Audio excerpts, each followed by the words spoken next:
Hello दोस्तों, आपके अपने चैनल स्टडी जंक्शन में आपका स्वागत है। दोस्तों, आज हम पढ़ने वाले हैं पृथ्वी की आंतरिक संरचना। ध्यान दीजिए। मान लीजिए पृथ्वी है। पृथ्वी का आप आकार समझते हैं कैसा है? जियोड है, दीर्घवृत्ताकार है। आप समझिए पृथ्वी एक केक है, ठीक। अब इस केक का हम एक स्लाइड निकालने वाले हैं, और जो भी स्लाइड निकालेंगे वो केंद्र से निकालेंगे ताकि हम इसके केंद्र तक अध्ययन कर सकें। अब इस पृथ्वी को स्वेस एक वैज्ञानिक थे, उन्होंने वर्गीकरण दिया है और उन्होंने एक स्लाइस काटा, और स्लाइस काट कर उन्होंने बताया कि यह स्लाइस काट कर इसको 3 भागों में फिर बांटा, जिसमें से ऊपर का भाग आता है क्रस्ट, उसके बीच का मेंटल और फिर कोर। क्रस्ट, मेंटल और कोर भाग आता है।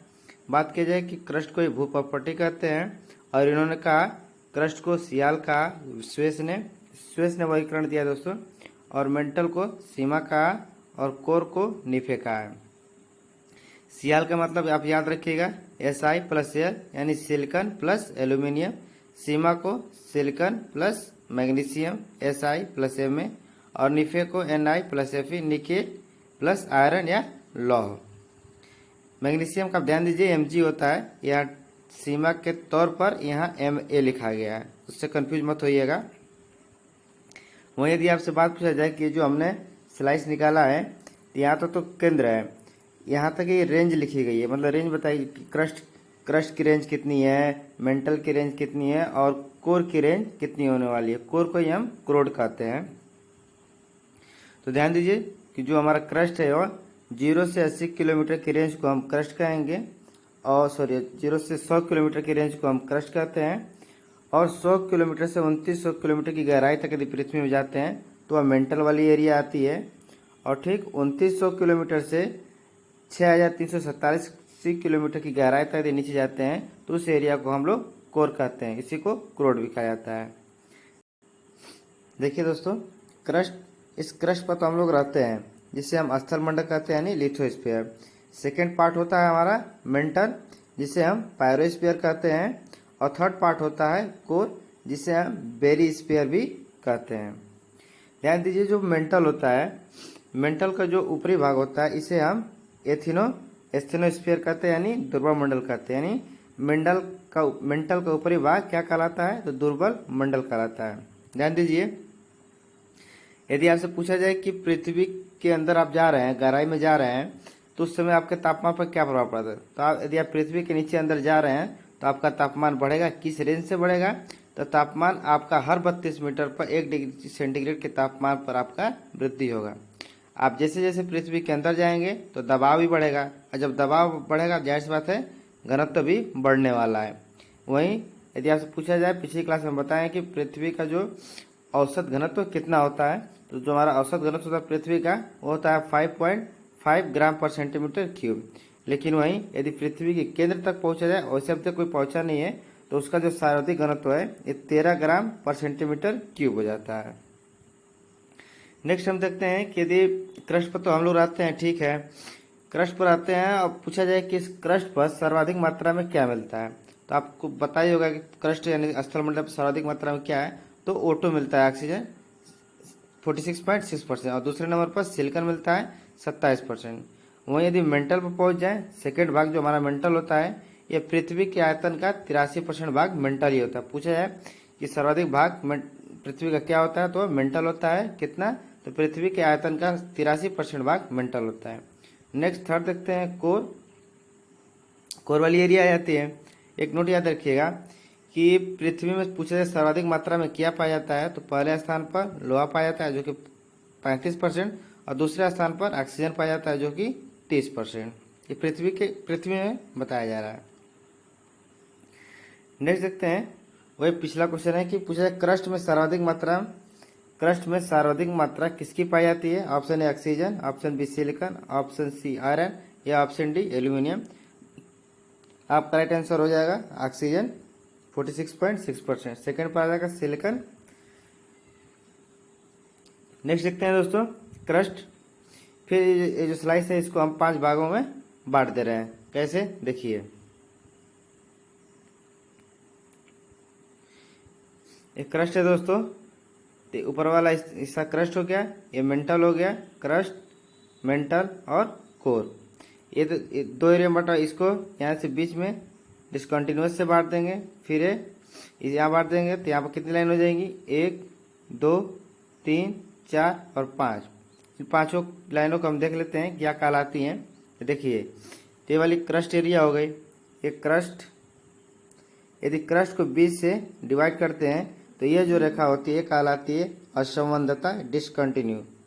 अब पूछा जाए जो मेंटल होता है, मेंटल को भी दो भागों में बांट दिया जाता है जिसे हम रेपिटी कहते हैं, और फिर कोर को भी इसी प्रकार दो भागों में बांट दिया जाता है जिसे लहमन कहते हैं। अब क्वेश्चन आपसे यह पूछा जाता है कि क्रस्ट को कौन दो बराबर भागों में बांटता है, तो होता है कॉनरेडा क्रस्ट को दो भागों में बांटता है। नेक्स्ट पूछा जाए कि क्रस्ट को मेंटल से अलग कौन करता है, तो मोहो क्रस्ट को मेंटल से अलग करता है। नेक्स्ट पूछा जाए कि मेंटल को कौन दो भागों में बांटता है, तो रेपिटी बांटता है। नेक्स्ट पूछा जाए कि मेंटल को कोर से कौन अलग करता है, तो गुटेनबर्ग मेंटल को कोर से अलग करता है। नेक्स्ट पूछा जाए कि कोर को कौन दो बराबर भागों में बांटता है, तो लेमन कोर को दो बराबर भागों में बांटता है।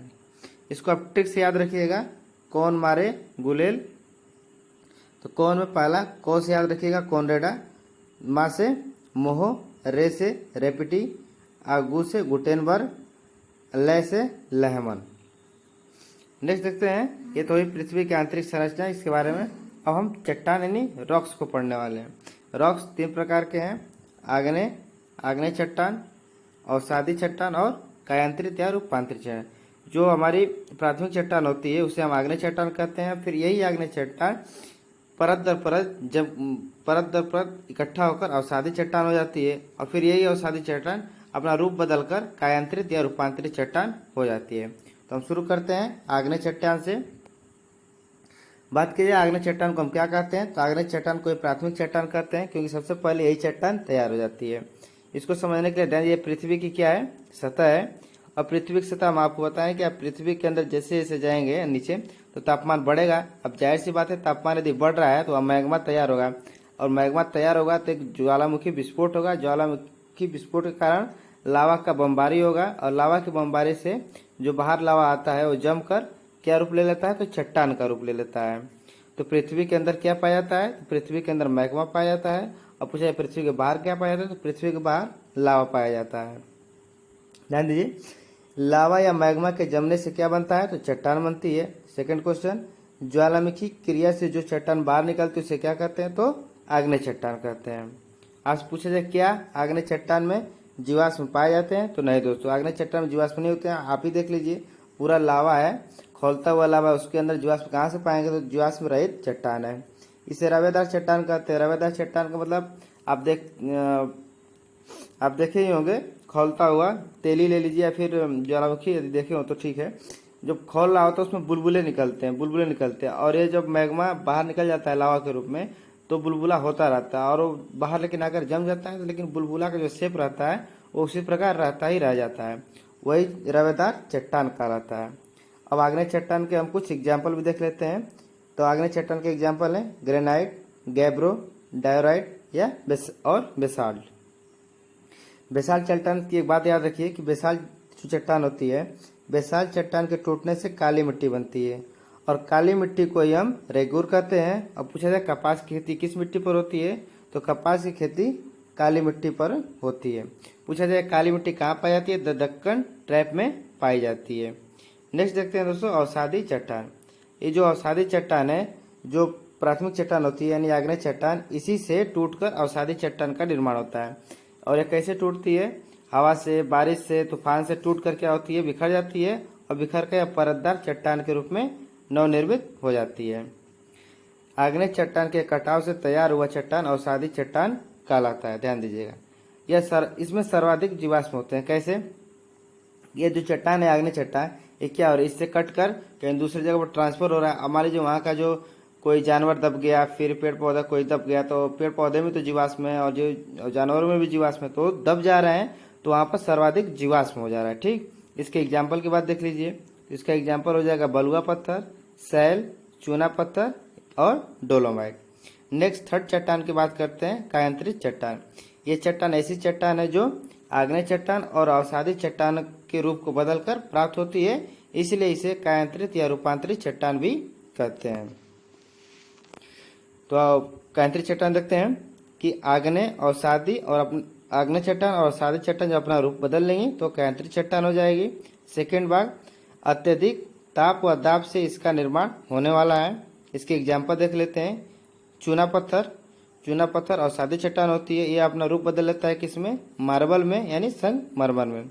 और जो बालू पत्थर होता है ये अपना रूप बदल लेता है क्वार्टजाइट में। और कोयला जो अवसादी चट्टान होता है वो अपना रूप बदल लेता है ग्रेफाइट या हीरा में। बेसाल्ट चट्टान सिस्ट और एमपी बुलाइट में अपना रूप बदल लेता है। ग्रेनाइट नीच में अपना रूप बदल लेता है और गैब्रो सरपेंटाइन में अपना रूप कायांतरित कर लेता है। नेक्स्ट देखते हैं जीवाश्म। जीवाश्म बताएं, जीवाश्म दो रूपों में होता है, एक जीव जंतुओं का जीवाश्म और पेड़ पौधों का जीवाश्म। यदि पेड़ पौधे दब जाते हैं तो कोयला का निर्माण होता है और जीव जंतु का जीवाश्म दब जाते हैं तो तेल और गैस का निर्माण होता है। नेक्स्ट क्वेश्चन याद रखिए, पूछा जाए आपसे कि सर्वाधिक कोयला खनिज तेल किस प्रकार की चट्टान में मिलते हैं। ध्यान दीजिए, सर्वाधिक कोयला और खनिज तेल, तो कोयला और खनिज तेल वहीं प्राप्त होगा जहां पर फोसिल्स मिलेंगे यानी जीवाश्म ईंधन मिलेंगे। और जीवाश्म ईंधन कहाँ मिल रहे हैं, तो जीवाश्म मिल रहे हैं अवसादी चट्टान में। अवसादी चट्टान मिल रहे हैं कि जो यहाँ से पत्थर चट्टान कटकर दूसरी जगह ट्रांसफर हो रहा है तो वहाँ के जीवाश्म दब जा रहे हैं, तो सर्वाधिक जीवाश्म कहाँ मिल रहे हैं, अवसादी चट्टान में। ठीक, तो वही क्वेश्चन आपसे पूछा गया था कि सर्वाधिक कोयला खनिज तेल किस प्रकार की चट्टान में मिलेंगे, तो अवसादी चट्टान में मिलेंगे क्योंकि यहाँ पर फॉसिल्स ज्यादा पाए जाते हैं। नेक्स्ट क्वेश्चन है कि भूपटल का सर्वाधिक भाग किस चट्टान से बना है। भूपटल का सर्वाधिक भाग किस चट्टान से बना है, तो आपका आंसर हो जाएगा आग्नेय से 90% तक। अब देख ही रहे हैं कि सबसे ज्यादा जो भाग बना है वो आग्नेय से बना है। नेक्स्ट क्वेश्चन है भूपटल पर सर्वाधिक किस प्रकार की चट्टान पाई जाती है, तो अवसादी चट्टान, क्योंकि आग्नेय चट्टान के बाद जो कटकर फैल रहा है वो अवसादी ही फैलता है, इसलिए सर्वाधिक किस प्रकार की चट्टान होगी, तो अवसादी चट्टान हो जाएगी। कितनी, 70%। नेक्स्ट टॉपिक हमारा होने वाला है अक्षांश और देशांतर, जिसे इंग्लिश में लैटिट्यूड और लॉन्गिट्यूड कहते हैं। लैटिट्यूड का मतलब हो जाएगा क्षैतिज और लॉन्गिट्यूड का मतलब हो जाएगा ऊर्ध्वाधर। लैटिट्यूड मतलब लेटी हुई से याद रखिएगा, और लॉन्गिट्यूड मतलब लॉन्ग, लंबी याद रखिएगा। चलिए अक्षांश और देशांतर को हम समझ लेते हैं। तो उसके लिए देखिए, ध्यान दीजिए, एक मिनट देखिए। अक्षांश जो लेटी हुई होती हैं, ये एक मिनट, अक्षांश जो लेटी हुई होती है दोस्तों, ये हो जाएगा 0 डिग्री, जिसे विषुवत रेखा कहते हैं। फिर ये अक्षांश, ये तो हमारा क्या हो गया, लेटीट्यूड हो गए, क्षैतिज हो गए। अब देशांतर को देख लेते हैं। ये देशांतर हो जाएगा, क्या हो जाएगा, लॉन्गिट्यूड हो जाएगा यानी वर्टिकल हो जाएगा।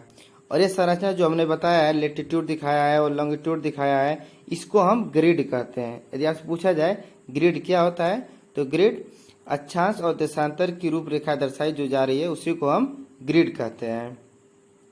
नेक्स्ट पढ़ने वाले हैं अक्षांश। अक्षांश क्या होता है, तो ये मैंने संरचना देखिए, ये अक्षांश है, ये अक्षांश जो 0 डिग्री होता है, 0 डिग्री को हम विषुवत रेखा कहते हैं। उसके ऊपर 1 डिग्री, उसके ऊपर 2 डिग्री, उसके ऊपर 3 डिग्री, उसके ऊपर 4 डिग्री, उसके ऊपर 5 डिग्री, ऐसे करते करते हम 90 डिग्री उत्तरी अक्षांश नॉर्थ पोल तक आ जाएंगे। ठीक उसी प्रकार यहाँ से घटते घटते 1 2 3 4 यहाँ करते करते हम 90 डिग्री पर आ जाएंगे क्रम से।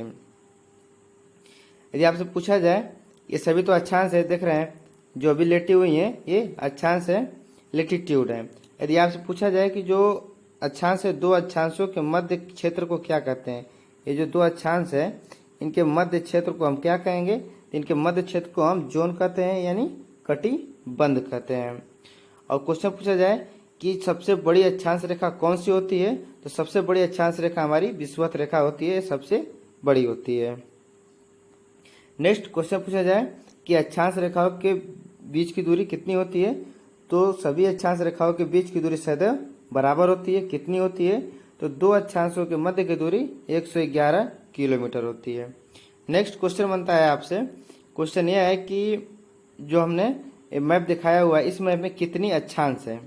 क्वेश्चन है कितनी अक्षांश है। ध्यान दीजिए कि 0 डिग्री तो हमारा विषुवत हो गया और उसके ऊपर कितने हैं तो उसके ऊपर 90 अक्षांश है और उसके नीचे कितने हैं तो 90 अक्षांश है और बीच में एक 0 डिग्री भी अक्षांश है तो इसको भी काउंट किया जाएगा। तो टोटल अक्षांश कितने हो जाएंगे 90 प्लस एक 0 डिग्री अक्षांश जो विषुवत रेखा है तो 181 अक्षांश हो जाएंगे।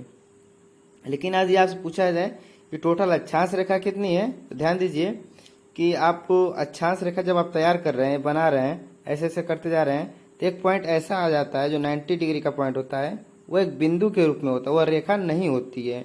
और उसी तरह ऊपर भी नॉर्थ में ऐसे ऐसे करते जाएंगे आप अक्षांश रेखा बनाते जाएंगे तो लास्ट पॉइंट जो होता है 90 डिग्री वो एक बिंदु के रूप में हो जाता है और रेखा नहीं रह पाती है। और रेखा बनाने के लिए आपको 2 पॉइंट चाहिए रहता है लेकिन वह एक ही पॉइंट वहाँ मिलता है। क्वेश्चन क्या है कि अक्षांश रेखा कितनी होती है। तो ध्यान दीजिए कि ऊपर के टोटल कितने हैं अक्षांश, टोटल 181 अक्षांश है 181, जिसमें से दो बार 90 आ रहा है, 2 बार 90 आ रहा है। लेकिन ये दोनों 90 क्या है रेखा थोड़ी है, ये भी पॉइंट है ये भी पॉइंट है, इसलिए 2 माइनस हो जाएगा। तो टोटल अक्षांश रेखा कितनी हो जाएगी 179 है। नेक्स्ट क्वेश्चन देख लीजिए, इसी को हमने क्वेश्चन फॉर्मेट में रखा है कि अक्षांश रेखा कितनी होती हैं। ऑप्शन है 90, 181, 180 या ऑप्शन डी 179। तो आपका राइट आंसर हो जाएगा 179। उम्मीद है आपको समझ में आया होगा। एक बार फिर से देख लीजिए, एक बार फिर से देख लीजिए। देखिए ये हमने वर्ल्ड बना दिया, 1 मिनट बना दिया। इस पर हम अक्षांश रेखा खींचते हैं, ऐसे घिसते घिसते जाएंगे कि स्थिति ऐसी है कि जो 90 डिग्री वाले हो जाएगा वो केवल बिंदु बचेगा और फिर ऐसे अक्षांश जो साउथ में खींचेंगे एक स्थिति जो केवल बिंदु बचेगा। ये रेखा तो है नहीं और हमसे पूछा जा रहा है कि रेखा कितनी होगी। तो ऊपर के 89 या नीचे के 89 ये +1 जो 0 डिग्री हो जाएगी, इसको आप ऐड करेंगे तो 179 हो जाएगा। बात चल रही है अक्षांश की, तो कुछ महत्वपूर्ण अक्षांश देख लेते हैं। कुछ महत्वपूर्ण अक्षांश, जिसमें से पहला आपका महत्वपूर्ण अक्षांश 0 डिग्री आ जाएगा जिसे हम विषुवत रेखा कहते हैं। उसके बाद नॉर्थ में ऊपर बढ़ेंगे तो 23.5 डिग्री जो कि कर्क रेखा कहलाती है। ठीक उसके ऊपर और बढ़ेंगे 66.5 डिग्री जिसे हम आर्कटिक रेखा कहते हैं। ये तो हम नॉर्थ में जा रहे थे, अब हम साउथ में आते हैं। तो साउथ में आ जाएंगे तो सेम वही, बस साउथ चेंज हो जाएगा। 23.5 डिग्री साउथ हो जाएगा मकर रेखा और 66.5 डिग्री आर्कटिक रेखा साउथ में हो जाएगी। ये हमने पढ़ा अक्षांश को। अब हम पढ़ने वाले हैं देशांतर को। देशांतर यानी लॉन्गिट्यूड यानी जो ये लंबी लंबी रेखाएं हैं देशांतर है, इनको देशांतर कहते हैं। देखिए अभी हम अक्षांश में बताए हैं, अक्षांश में क्या होता है कि जो एक मिनट जो लेटी हुई रेखाएं हैं, लेटी इन दोनों इनके बीच के क्षेत्र को हम क्या कहते हैं कटिबंध कहते हैं। ठीक उसी प्रकार देशांतर के बीच के क्षेत्र को हम क्या कहते हैं, तो इनके बीच के क्षेत्र को हम कहते हैं गोर। क्या कहते हैं दोस्तों, गोर कहते हैं। यानी 2 देशांतर रेखाओं के बीच के क्षेत्र को हम क्या कहते हैं गोर कहते हैं। ये वाला पार्ट हमने दिखाया है। नेक्स्ट पूछा जाए कि सभी देशांतर रेखाओं की लंबाई क्या होती है, तो बराबर होती है। सभी देशांतर रेखाओं की लंबाई बराबर होती है। आप खींच कर देख लीजिएगा, ये बराबर होती है। देखिए आप ध्यान दीजिए, ये जो हमने दिखाया है ग्लोब, इस ग्लोब का आप खोलेंगे, देखिए ग्लोब खोल रहे हैं, 1 मिनट, इसको हमने पेपर की तरफ फोल्ड किया। ठीक एक पेपर जब इसको आप खोलेंगे तो यहाँ पर 180 जो डिग्री दिखा रहा है, जो 180 डिग्री होगा, तो एक आप जब आप खोलेंगे तो 2 भागों में हो जाएगा, एक ईस्ट में चला जाएगा और एक वेस्ट में चला जाएगा। लेकिन बीच में एक कौन सी रेखा रह जाएगी, तो 0 डिग्री देशांतर रह जाएगी।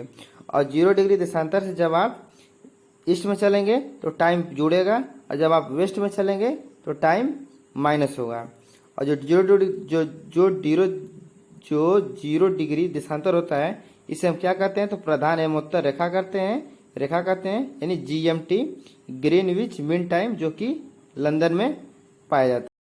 क्वेश्चन पूछा जाए दोस्तों कि इसमें कुल कितने देशांतर होते हैं। ऑप्शन है 180, ऑप्शन बी 360, ऑप्शन सी 90 या ऑप्शन डी 361। तो देखिए कुल कितने देशांतर होते हैं, इसके इधर कितने हैं 180 हो जाएंगे, ये 180 दोस्तों। और वेस्ट में कितने हैं, तो वेस्ट में भी 180 हो जाएंगे। और खुद का एक 0 डिग्री देशांतर है, तो माने तो 2 बार 180, आप 180 आप प्लस का 1 0 डिग्री, आप इसको ऐड करेंगे कितना हो जाएगा 361 होने वाला है। लेकिन आप ध्यान दीजिए इसमें 180 2 बार काउंट हो रहा है, क्योंकि हमने ग्लोब को खोल दिया है, तो एक ईस्ट का भी 180 आ रहा है, एक वेस्ट का भी 180 आ रहा है और एक ईस्ट का भी 180 आ रहा है। इसको हम एक बार काउंट करेंगे, इसलिए कुल कितनी देशांतर रेखाएं हो जाएंगी, तो टोटल 360 हो जाएंगी। इसी को हमने पॉइंट के रूप में लिखा है कि 360 देशांतर रेखाएं यहाँ पर उपलब्ध होती हैं। अब ध्यान दीजिए कि यहाँ कितनी टोटल कितनी देशांतर रेखाएं, 360, ऐसे ऐसे करके 360 हैं, 360 हैं दोस्तों। अब पूछा जाए क्वेश्चन कि 1 डिग्री देशांतर को पार करने में कितना टाइम लगता है, तो 1 डिग्री देशांतर को पार करने में 4 मिनट लगता है। अब टोटल कितनी देशांतर रेखाएं, टोटल कितनी है 360 देशांतर रेखाएं, तो इनको पार करने में कितना टाइम लगेगा, तो इसको आप 4 से मल्टीप्लाई करके प्राप्त कर सकते हैं। तो 360 देशांतर रेखाएं मल्टीप्लाई बाई 4 मिनट, यानी 1440 मिनट होगा। घंटे में काउंट करना है तो घंटे से भाग दे दिए 60 मिनट, यानी 24 घंटे। इसका मतलब 360 देशांतर पूरे को पार करने में 1 दिन का समय लगने वाला है। नेक्स्ट क्वेश्चन देख लेते हैं। क्वेश्चन क्या है कि भारत की मानक समय रेखा जो कि 82.5 डिग्री पूर्वी देशांतर है, तो यह ग्रीनविच टाइम से कितना आगे होगा। तो कुछ नहीं करना है, 4 मिनट से मल्टीप्लाई कर देना है। 82.5 डिग्री है तो 82 multiply by 4 plus half into 4, इसको आप याद काउंट करेंगे तो 330 मिनट आएगा। 60 से डिवाइड कर दीजिए 5.5 घंटे। आप मैच देखते होंगे जब विदेशों में होता है तो वहाँ GMT प्लस 5.5 घंटे दिखाता है, जो कि 82.5 डिग्री पूर्वी देशांतर को दर्शाता है। नेक्स्ट देखिए क्वेश्चन, भारत की मानक समय रेखा 75 डिग्री पूर्वी देशांतर है और भारत की मानक समय रेखा 82 डिग्री पूर्वी देशांतर है, तो दोनों के बीच में समय का अंतर कितना होगा। तो जो बड़ा है उसमें से घटा दीजिए। तो बड़ा कौन सा मानक समय रेखा है, अपना इंडिया का 82.5 और पाकिस्तान का 75 है। इनको जब आप माइनस करेंगे तो 60.5 डिग्री आएगा। इस 60.5 डिग्री में जो 1 डिग्री होता है 4 मिनट का समय लेता है, तो 60.5 डिग्री का उसके 4 से मल्टीप्लाई कर दिए, 7 को 4 से अब प्लस हाफ को 4 से, इसको आप मल्टीप्लाई करेंगे तो 30 मिनट। तो पूछा जाए बीच में तो पाकिस्तान और इंडिया के बीच में कितने समय का अंतर है, तो 30 मिनट समय का अंतर है। अब दोस्तों हम देख रहे थे क्या, अंतर्राष्ट्रीय तिथि रेखा यानी इंटरनेशनल डेट लाइन। इसकी घोषणा कब होती है, तो 1884 में इसकी घोषणा होती है। 180 अंश देशांतर को इंटरनेशनल डेट लाइन कहते हैं। इसको 8 जगह से मोड़ा गया है। इसके मोड़ने का कारण यह था कि कुछ ऐसे जगह थे, अभी आपको बताएं क्या, GMT में क्या होता है, मतलब अभी आप देख रहे हैं कि पाकिस्तान और इंडिया में कितने का आधे घंटे का अंतर है। इसीलिए दोस्तों पाकिस्तान 14 अगस्त को ही आज़ाद हो जाता है और हम लोग 15 अगस्त को आज़ाद होते हैं।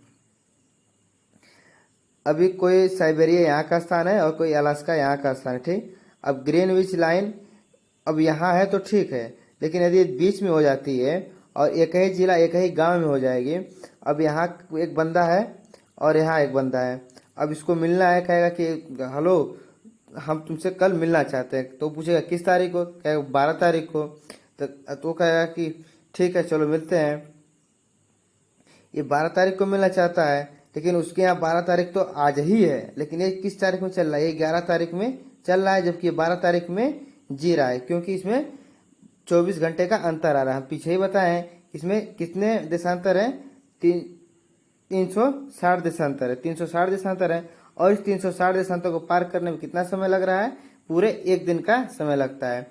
तो अंतर्राष्ट्रीय तिथि रेखा ऐसी रेखा है जो पूरे डेट को चेंज कर देता है। वो आपको 1 दिन आगे को भी ले जा सकता है और 1 दिन पीछे को भी ले जा सकता है। और जो ये अंतर्राष्ट्रीय डेट लाइन है, देखिए ये यहाँ साफ साफ लिखा है कि यदि आप इस एरिया में जाते हैं ईस्टर्न हेमिस्फीयर में, तो आपका 1 दिन क्या होने वाला है, नुकसान होने वाला है। और यही आप यदि वेस्टर्न में जाते हैं तो आपका 1 दिन गेन होने वाला है। मतलब यदि आप यहाँ 12 सितंबर को आप जी लिए हैं, यदि आप यहाँ 12 सितंबर को जी चुके हैं, पुनः आप 12 सितंबर को जीना चाहते हैं, तो आप वेस्टर्न हेमिस्फीयर में जाइए और पुनः 12 सितंबर को आप जी सकते हैं। इसमें पूरे 24 घंटे का अंतर आता है। लेकिन वहीं यदि आप यहाँ 12 सितंबर आप जी चुके हैं और फिर भी आपको लगता है कि आप अपना दिन नुकसान करना चाहते हैं तो फिर आप इस एरिया में आ जाइए और अपना 12 सितंबर फिर से जी का नुकसान कर सकते हैं दोस्तों। और एक बार और ध्यान दीजिए कि जो ये अपना आइडियल है इंटरनेशनल डेडलाइन है, यह अंटार्कटिक महासागर से निकलकर बेरिंग सागर से होते हुए प्रशांत महासागर में जाता है। और जो यह इंटरनेशनल डेडलाइन है, यह किसी भी स्थल मार्ग पर नहीं है, यह केवल जल भाग पर है और यह काल्पनिक रेखा है। काल्पनिक रेखा का मतलब इसे केवल मैप पर खींचा गया है, रियल में नहीं खींचा गया है। उम्मीद है क्लास अच्छी लगी होगी।